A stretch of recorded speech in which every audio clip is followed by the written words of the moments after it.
All right. I think we are live. Those out there, please let me know if you're hearing my audio loud and clear, and we'll start the show. So, welcome to Loud and Clear, where we talk about mastering, audio production, and the things that actually make records translate in the real world. I'm Glenn Schick, a mastering engineer of over 3 decades. Hello and greetings from lovely Reykjavik, Iceland. We are having a nice cloudy-ish rainy day today. It's about 8 degrees in Celsius. That's like 50 for you Fahrenheit folks. And it's not it's one of the few places I think this entire part of Europe that is not cooking right now. So quite thankful for that. And we are up to I think show number 13. So this one's a little different. So for anybody looking for quick fixes or tech talk, this is not your episode. Tune in next time. But today we're going to go over some stuff where I got the idea from last week. And this episode is going to be titled Mastering is Musicology and the Music That Shaped My Ears. So I wanted to talk to you about why mastering is not just about technology. It's not loudness. It's not just plugins or hardware. The better you understand the music, the better your decisions are going to bear fruit from that. So it's one of the most critical things, and it's a concept thing where you really need to know why you're doing things, not so much how to do things, but why you're doing things. So the better I understand the music, the better my mastering decisions become. So let's talk about musicology versus audio engineering. So, audio engineering is a science; it's a skill. Musicology is a general understanding of everything, and when it comes to musicology, you're talking about genres, you're talking about production, you're talking about styles, you're talking about time periods. When you're getting into mastering through the musicology direction, you're going to be approaching something very differently than if you were just going through a technical start on it. So, for instance, if I was working on, I don't know, a punk song, would I approach that as just fix the frequencies and make it loud? Is that what you would do? Or would I kind of go back to all the punk that I know and go, does it fit in, I don't know, 1970s punk or 90s pop punk, or what kind of punk is it? What's the production? What's the aesthetic of it? What do I need to do to preserve the good things here? And what do I need to do to enhance the stuff here? So, this is really important to understand why you're making these decisions. So, for me, a lot of this has to do with my history. So, we're going to go through that in a little bit, but I want to ask you guys, and please feel free to hit in the comments because we'll chat in a little bit here. What music really taught you to listen? So, for me, there's a lot of things in my early influences. So, as early as I can remember, some of the very first records I got, I think were like Kiss Alive, and the Kiss record was exciting because of the visuals. And when I heard the Kiss Alive album, it made me feel like I was in the audience. And of course, nowadays we know it was Eddie Kramer painting some pictures of what a live concert should sound like, even though there were lots of studio overdubs and other trickery. But that album inspired me to say, "Wow, that I feel like I'm in a concert. I feel like I'm part of an experience." And that was um, the first part of production that actually made an impact on me because I had no idea as a kid, whatever I was, 11 years old or 13 years old, that that album was studio crafted and studio magic. So it did its job for me, and it's a very fine production for what it is.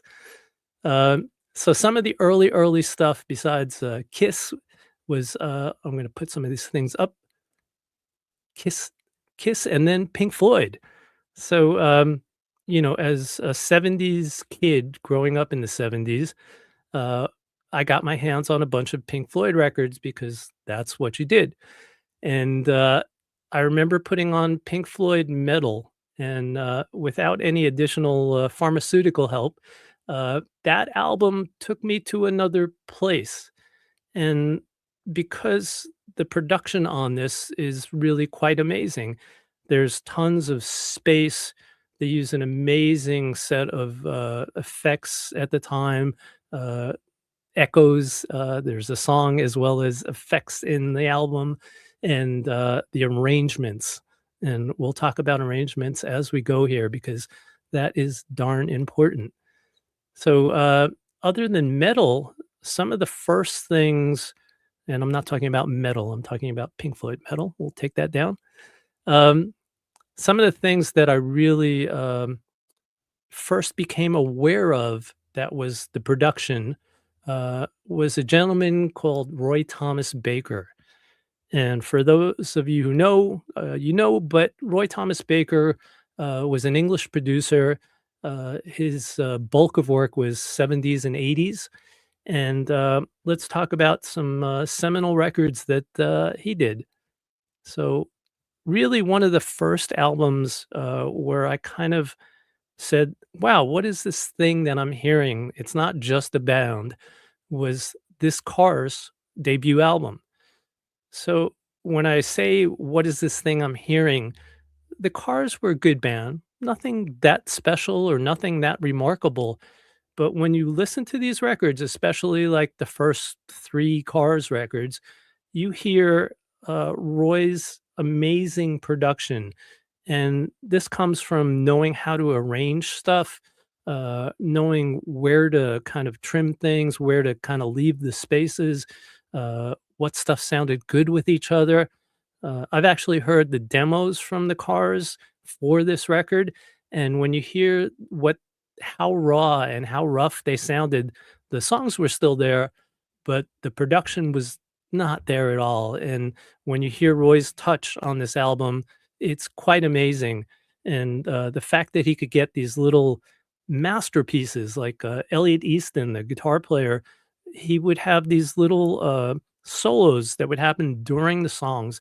Then these were kinda poppy songs, and they were just absolute masterpieces, like perfect little compositions that Elliot would, just bust out, and they were arranged in the song just at the perfect place. There was no long guitar solos. They were part of the arrangement, and, when you hear all those things together, Greg Hawk's keyboards and, the 2 voices, the main guys, Rick Ocasek and, oh god, what's the bass player's name? I'm blanking him out right now. Sorry about that.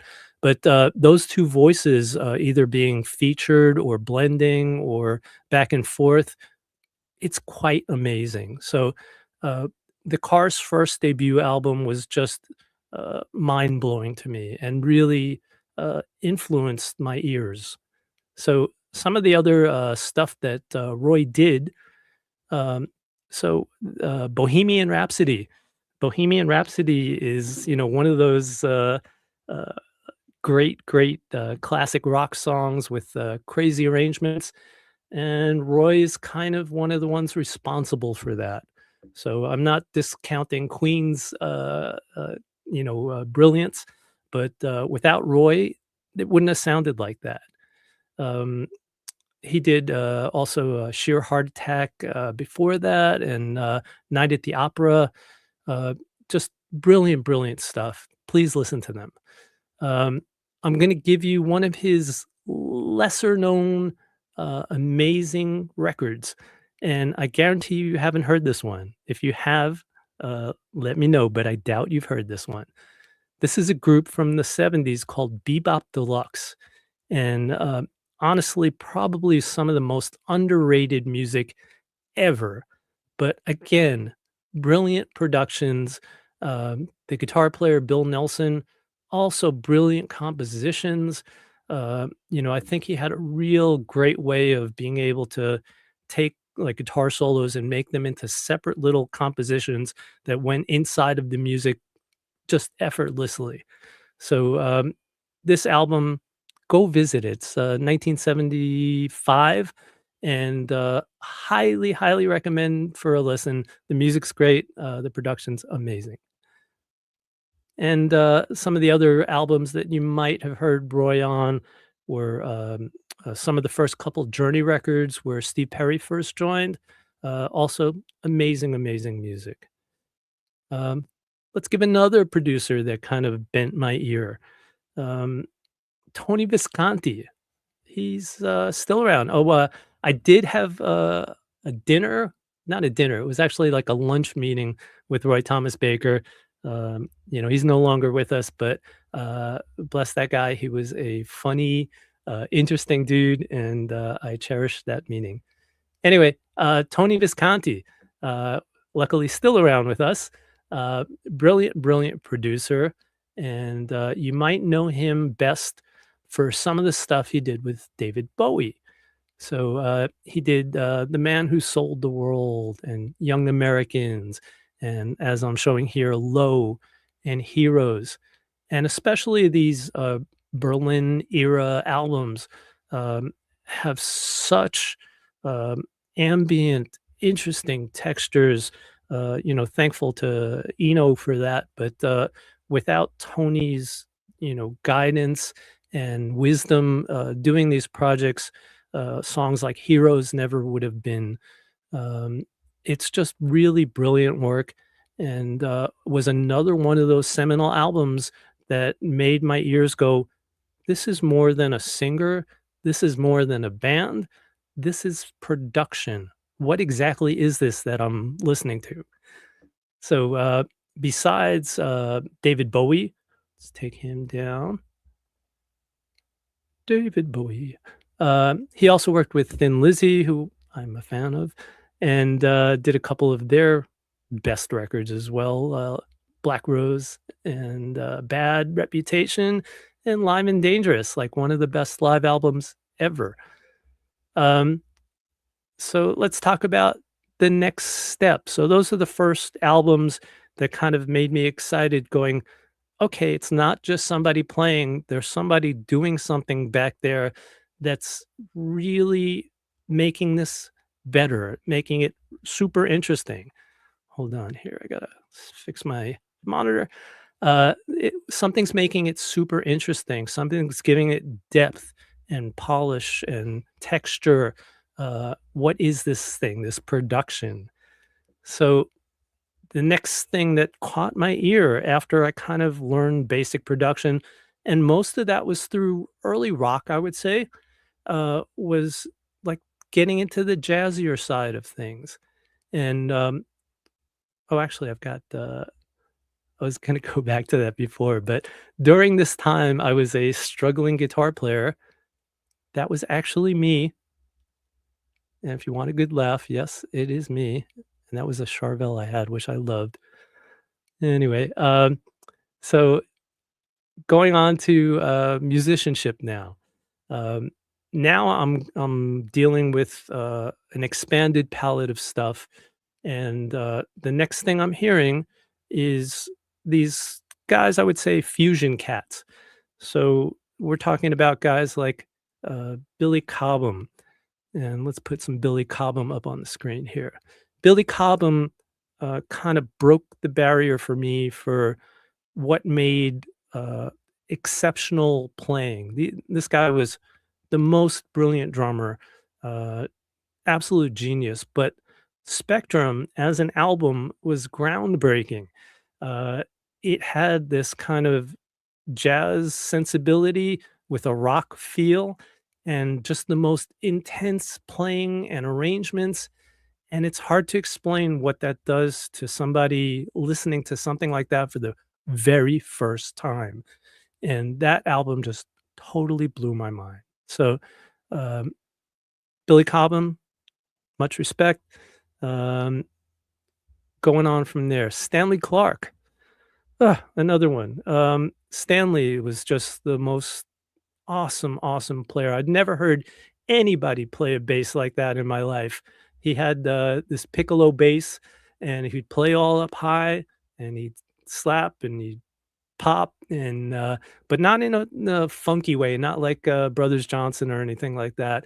He did it for accents. He did it like making the bass a whole different instrument that I ever knew it could be. And then again, his recordings were both beautiful and, complex, and still had some of that rock energy in them. He did some stuff with, Jeff Beck as well, and, of course, Return to Forever, with, Al Di Meola and Lenny White and Chick Corea, and all that stuff, like, Romantic Warrior, mind blown. Um, Insane, insane playing, insane, production, insane, arrangements, and again, here we're getting back to arrangements. Let's keep going. Um, Another guy that really blew my mind early on, uh, Bill Bruford, and Bill Bruford was kind of, one of those drummers. I initially knew him from Yes. He did all those great records like Fragile, but Bill Bruford also kind of went and veered towards a jazzier thing where he did solo albums with Alan Holdsworth and Jeff Berlin, and that stuff is just being unbelievable, both playing, arrangement, sounds, just unbelievable. Um, Kind of coming off of that, we also can go to Jeff Beck, who also went from that rock to jazz place. And he had with Jan Hammer and Simon Phillips, also just, there and back. I don't know anybody who doesn't think that's a classic. King Crimson. King Crimson goes like in many periods, but King Crimson, for me, the album was Discipline. And hold on one second here. Gotta,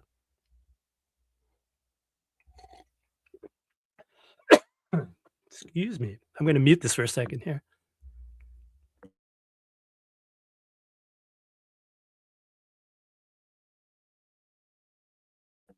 Okay, I am back. Hopefully, my throat will last the rest of this. So, King Crimson, Discipline. Early King Crimson was great, but something broke my brain when I heard King Crimson Discipline, and it was four individuals interacting and acting like one thing. And it's some of the best arranged music, some of the best played music. I know I'm harping on this stuff over and over, but this is my journey into production. So, and then from there, I went backwards. I went to older jazz like Oscar Peterson and Mingus and went, "Oh, okay, this is where it comes from. This is I get this too now." And even though it wasn't my primary genre at that time, it still blew my mind. So, let's go to, hip hop.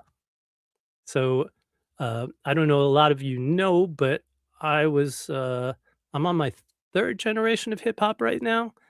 And I'm putting up on the screen here. If you look at this credit here, this is from B-Boy Records in the South Bronx, and I produced and arranged this song for them, as well as many others. And let's take this down. So when I worked for B-Boy Records, initially I kind of was like Rick Rubin, where I was a rock kid and I had an opening for a music thing, and I went for it. And I was exposed to the whole world of hip hop at that point. This is early to mid '80s. We're talking now, so I think that album was probably credited around '86 or so.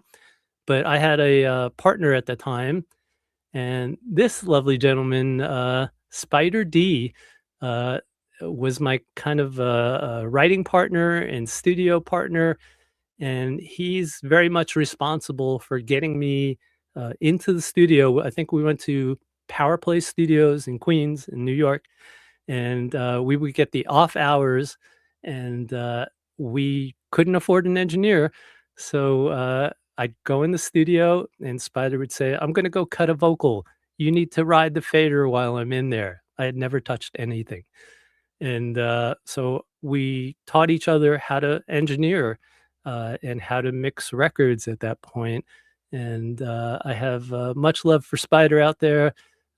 This is actually a really funny picture. If you know the backstory on this, I am on probably like a 3-day binge at this point. The woman in front here, her name is Gloria Parker, and she's famous from a Woody Allen movie called Broadway Danny Rose. She played the musical Glasses. So, we did a "Don't do drugs" campaign for some place in Long Island while I was just out of my gourd. So, that's just kind of a funny, little side story. Alright, so let's get back to, musicology. Uh, all these things gave me a basis in music, in genres. All these things inspired me to want to know more, to want to hear more. Um, I think all of this stuff, I could not have done my job now as good as I do without any of this. So um, I think, let's see, another like really big thing for me was early on was a group called Rush. And Rush was like, kind of the end all be all for like a geeky kid. I had a band. This was our band at the time. And I'm the guy at the left side there with the heavy metal shirt that I got at St. Mark's Place in New York City called Trash and Vaudeville. And anyway, Rush was just one of those bands that kind of uh, really opened our eyes to, great playing, arrangements, space in music. Like they used to have breakdowns where it'd be nothing but like a drone of a keyboard and some bells and some reverbs. All those things were just really a learning tool. And it showed you could still like make great music with dynamics and flow to it, and all that stuff just, was all part of my DNA. Um, so let's talk about, your favorite recording versus your favorite song. That's really a different thing. So a lot of stuff I like actually sounds pretty crappy. That early uh, B-boy records, hip hop, even the stuff I did sounds really, really bad.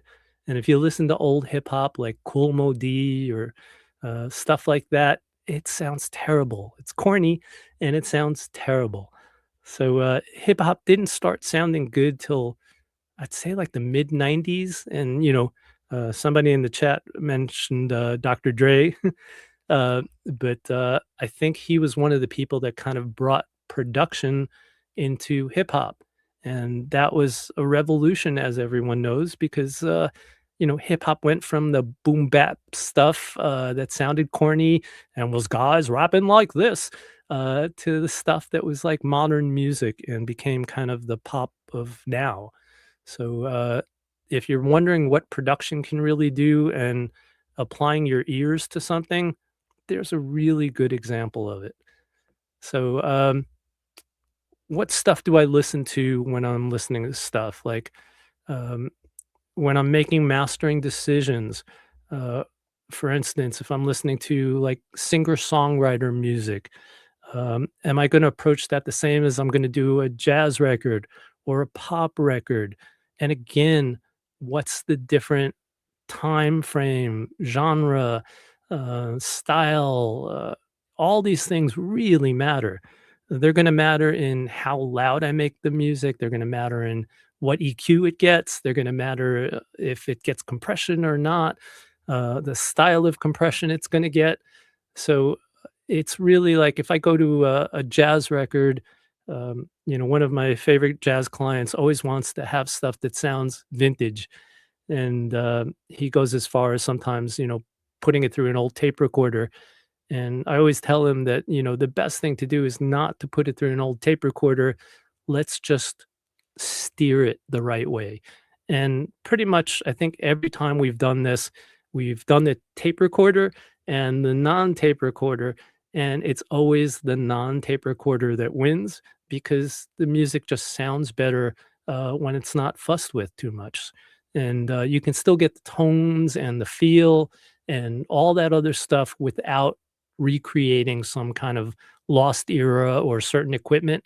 The equipment, I keep telling people this, the equipment doesn't matter so much. Okay? It just doesn't. All right.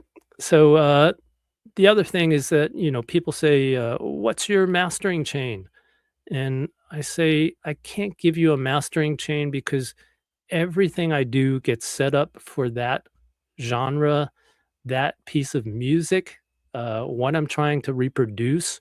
So you're not going to get any quick fixes in mastering. This is not like, there's a lot of channels that do mix tricks and they'll say, hey, I've got this always cut at 400 hertz, or, when you do guitars, spread them this much. That doesn't work in mastering. Mastering is a decision process, it's a creative process, but it's also about the musicology, knowing what you need to do or not do for that matter. So, uh, I think there's definitely some things that I listen to still today that I use occasionally for references to kind of bring my ear back to a good place. And I'm going to tell you a couple of these tracks. Highly recommend you check them out. One is Jenny Wren by Paul McCartney, and beautiful production, has tons of space and beautiful stereo guitars, has like instruments that are played where you can hear the hands, like saxophone and hand drum, all that stuff, just incredible sounding and will really refresh your ears for what good production sounds like. Another one I love is a track called 1979 Semi-Finalist, and it's by a group called The Bad Plus, which is kind of an alt jazz group, a three-piece, and that actual recording is done by Chad Blake, who, brilliant, brilliant mix engineer, and mastered by Bob Ludwig, and also another brilliant engineer and one of my mastering heroes. So, um, highly recommend that. Another couple ones here. We've got Lazarus by Bowie, which is one of the later Bowie records, but again, Tony Visconti and great, great sounding stuff. I'll give you a new one. This is an album that I got turned on to last year, I think it was, or maybe a year and a half ago. So it's called Symptom of Life by Willow, uh, of the famous family there. And it's an incredible sounding record. It's one of my favorite modern pop records, even though it does get jazzy at times too. So check that out. Another one of my friends here in Iceland turned me on to is a song called Supersonic by Skrillex, which has some sub bass that will just knock you out of your chair. All that stuff is really great for seeing like what sub is and what low bass really can sound like. Um, a song that our friend Rick Beato, who used to be a regular client of mine, uh, Rick actually came to my studio when he was mastering one of his records, and I think we did maybe like, I don't know, 8 or 10 records together. But one time he brought some references because he wanted his stuff to sound like this. It was a song called "Everything You Want" by Vertical Horizon, and it's a great rock recording, uh, great sounding everything, great arrangements, and I still listen to that today. So thank you, Rick. Um, So those are the things I come back to again. Those are the things that I love. Um, you know, I would say that if you want to take anything away from this, is don't concentrate on what plugin to buy right now. Concentrate on really expanding your musical palette, your musical knowledge. Become a musicologist if you're not a musicologist already, and you'll be a way better mastering engineer or way better any kind of engineer for that matter. So the most important tool isn't an EQ or a limiter. It's your musical perspective. So with that, I'm just going to check to see if anybody's got any questions or comments in the stuff. Let's see. We got somebody likes the chronic too. Yeah, it's hard not to like the chronic. The chronic is a really interesting case though, because the chronic, and I think I've said this before, was one of those albums my hip hop clients would bring in, and they would say, "I want the record to hit with this kind of bass, so turn up the bass." And if you listen to the chronic, it doesn't have a lot of bass. So it's really interesting people's perspective versus the reality. Uh, Speaking of that, uh, thank you for that comment, Christy. Uh, so he says, one thing I noticed about your mastering is the low end, I think the low end he means, not low wind, is always tight and solid. There's a lot of it already come in that way, or is it processing that? Oh, does it come in that way, or do I help it? So both, I'd say. Like some of the better recordings, like for instance, one of the things last week that I was talking about that I couldn't tell you yet that was coming out was the new Key Glock Project X record we just finished. And that album was mixed by my friend Ari, who's been on the show before, and came in with great sounding low end. So I would say on that, I did less enhancement, just more preservation. But there's certainly quite a bit of stuff that I do um adjust. Like another record, I think I said I was really excited about last week because it was the first time I got to work with her.